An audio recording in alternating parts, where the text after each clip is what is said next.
గౌరవనీయ ఉప ముఖ్యమంత్రి పవన్ కళ్యాణ్ గారి తిరుపతి జిల్లా పర్యటన ఆద్యాంతము హాస్యం ఒట్టుపడే విధంగా అత్యద్భుతంగా కొనసాగింది. ఆయన తన 2 రోజుల పర్యటనలో ఒకరోజు మామండూరు అడవుల్లో మొక్కలు నాటే కార్యక్రమం చేయటం జరిగింది. ఎర్రచందనం దుంగల్ని చూసి వాటిల్ని ఎర్రచందనం మొక్కలు అంటే వెంకటేశ్వర స్వామికి గాయం తగలటం కారణంగా ఆ రక్తంతో పెరిగినటువంటి మొక్కలు అని ఒక కొత్త సుభాషితాన్ని ఆయన చెప్పటం జరిగింది. ఈ అడవిలో మొక్కలు నాటటం ఏందో ఎవరికి అర్థం కాల. ఇప్పుడు పవన్ కళ్యాణ్ గారు అంటే అడవుల్లో, దట్టమైన అడవుల్లో చెట్లు నాటుతారు, బాగా పొంగి పొరలేటువంటి నదుల్లో నీళ్లు పోస్తారు, నల్ల కళ్ళద్దాలు వేసుకొని 2 లక్షల 2వ పుస్తకం చదువుతారు అని జనం అనుకుంటున్నారు. తిరుపతిలో ఆయనకు ఆ వసతులు లేకుండా మరి హైదరాబాదుకు రాత్రికి కడుపు నింపుకోవటానికి, ఆ ఆకలిని తెచ్చుకోవటానికి ఎందుకు వెళ్లారు అనేటువంటి అనుమానం అందరికీ కలుగుతున్నది. ఒకరోజు రాత్రి ఉండటానికే ఆయనకు అంత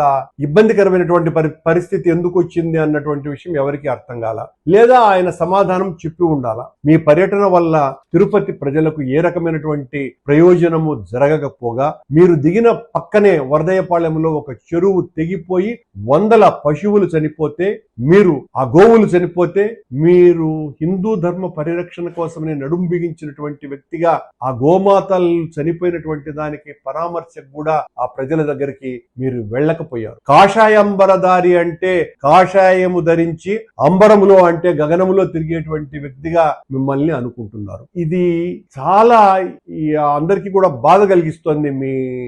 ఈ ట్రిప్ పవన్ కళ్యాణ్ గారు ఇలా మేమేదైనా మీ మీద ఈ సద్విమర్శ చేస్తే అర్థం చేసుకోవాలా. ఎవరికైనా మంచి చెబితే ఒరే ఈడు మంచి చెప్పినాడు, మంచి విషయాల్ని మనం తప్పును సరిదిద్దుకోవాలా అని అనుకోవాలా. కానీ మీ వాళ్ళు అదములు అర్థం కాకుండా కసురుకుంటారు, లేకపోతే కోట్లాడతారు, మా మీద పడతారు.